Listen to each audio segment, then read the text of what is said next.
Some people wonder if they are good enough to give direction to others. What is the best way to share our witness to others? The woman at the well was considered an outcast, but after meeting Jesus, she eagerly became a witness and brought others to Jesus. In John chapter 4, Jesus and his disciples left Judea to return to Galilee. The route led them directly through Samaria. And although Jews and Samaritans both descended from ancient Israel, their religious practices and beliefs were slightly different, and there was long-standing hostility between them. While his disciples went into the city to buy food, Jesus rested by the well in the heat of the day. And while Jesus rested, a Samaritan woman came to the well to draw water.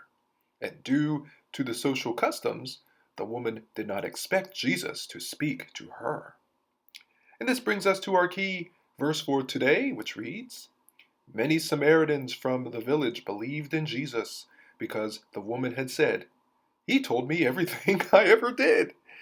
John chapter 4, verse 39.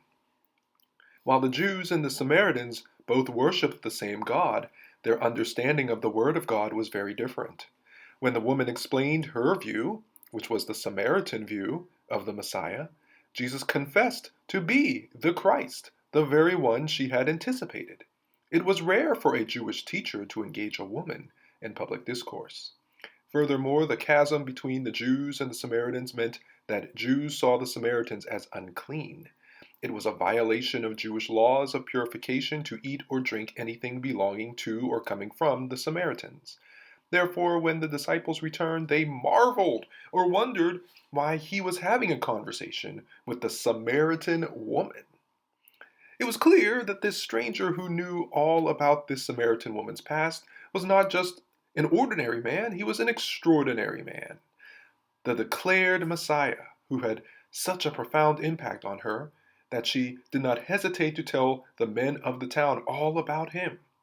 The fact that she was a woman, particularly a woman with a stained reputation, should have meant that any theological or religious information coming from her would not be accepted by the elders of Sychar. The woman's plea was so sincere, however, that the Samaritans left the city and began heading toward Jesus. The urgency of her invitation caused them to seek this man for themselves. Jesus explains that when he does his Father's will, he is satisfied much like their bodies are satisfied when they eat.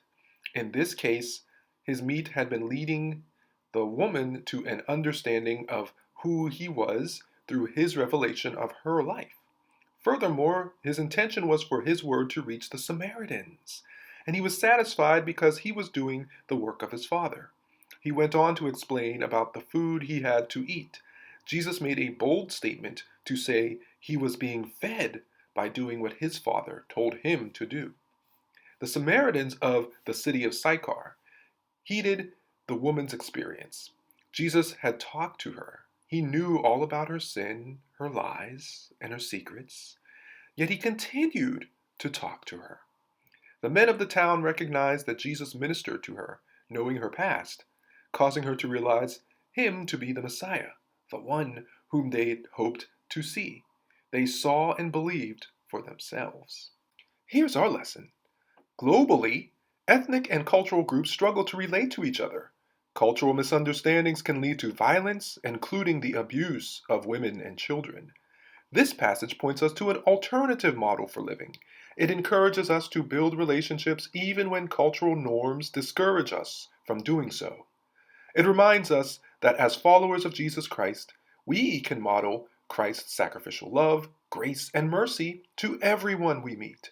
It also reveals that we cannot and should not underestimate the ability of women and girls or anyone, regardless of the labels society has placed on them.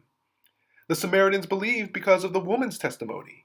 Today we believe because of those eyewitnesses in the New Testament and throughout the entire Bible.